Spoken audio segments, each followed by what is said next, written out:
Lots of fairy lights were hung in the trees around the castle, and Mr. Chips made an enormous wooden table big enough for all the animals to sit around. Hello and welcome to Storytime. Thanks for taking the time to come join us today. We're going to read The Midsummer Banquet, written and illustrated by John Patience. And these have the most beautiful pictures in these books.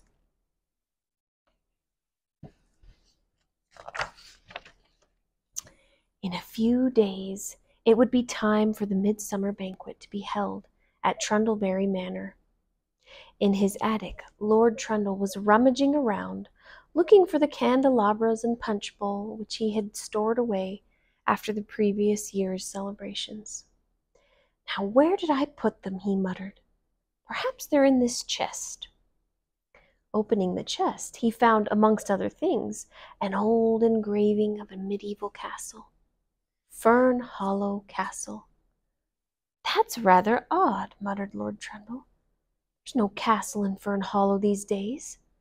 It must have fallen into ruins many years ago. But this gives me an idea. This year we will have a medieval midsummer banquet, and everyone can come in medieval costume."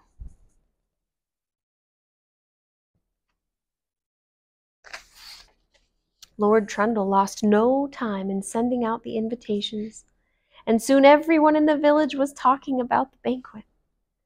Mr. and Mrs. Thimble, the Fern Hollow tailors, were kept extremely busy, making the medieval costumes, and the lights in their windows burned late into the night. When at last the clothes were finished, the animals came to try them on. You would hardly have recognized Brock Gruffy, Mr. Bouncer, or Mrs. Willowbank in their costumes. They looked splendid.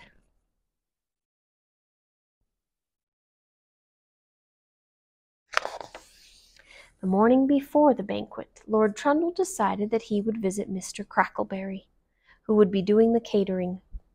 He was driving along in his car when a thick mist came down. Unable to see where he was going, and still thinking that he was on the road, he drove down a narrow track into Windy Wood. After some time, the track petered out, and Lord Trundle's car got stuck in the mud.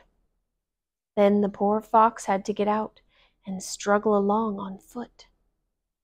Suddenly the mist began to clear, and to his surprise, Lord Trundle found himself standing in front of Fern Hollow Castle, the picture that he found in the attic. Ooh! It was the same castle as the one in Lord Trundle's engraving. Although it was mostly in ruins, one of the towers was still standing, and naturally the fox felt he must explore it. As he climbed the stone staircase inside the tower, Lord Trundle's footsteps echoed loudly, disturbing some bats, which fluttered around his head. They gave him quite a fright. At the top of the stairs was a heavy wooden door. He opened it and entered a dusty little room filled with suits of armor and other interesting things. Suddenly, a gust of wind blew in through the window and slammed the door shut. Lord Trundle tried to open it, but it was locked. He was trapped.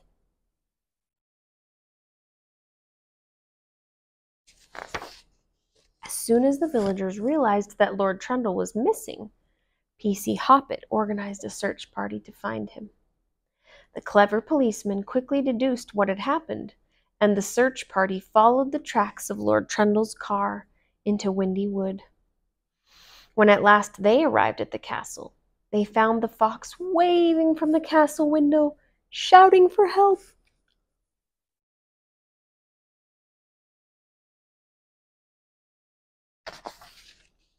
The search party had come well equipped, and a length of strong rope was quickly thrown up to Lord Trundle. "Tie one end of it to the door handle," instructed P.C. Hoppet, "then climb down."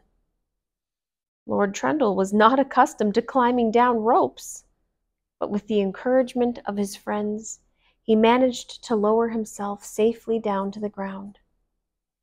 When he had recovered from his ordeal, he announced that he had a brilliant idea. "Let's hold the Midsummer Banquet here at the castle," he said. "It's the perfect place for it."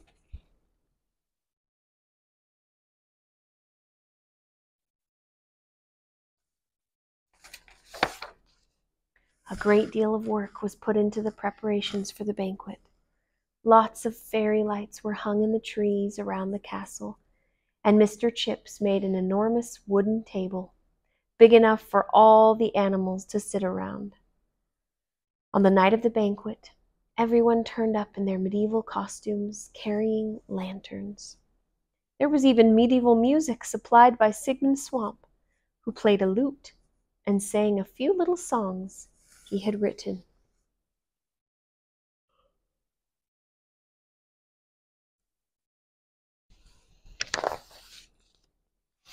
Finally, an enormous bonfire was lit, and there was a magnificent firework display, with rockets flying up into the night sky to burst into flowers of colored sparks above the ruins of the castle.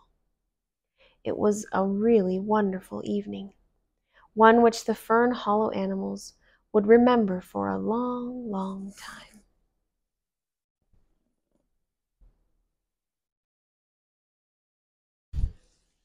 That does sound pretty magical. Everyone gathered around the table and lights and fireworks. Thank you guys for joining me for this story, and I hope you'll come back for another one.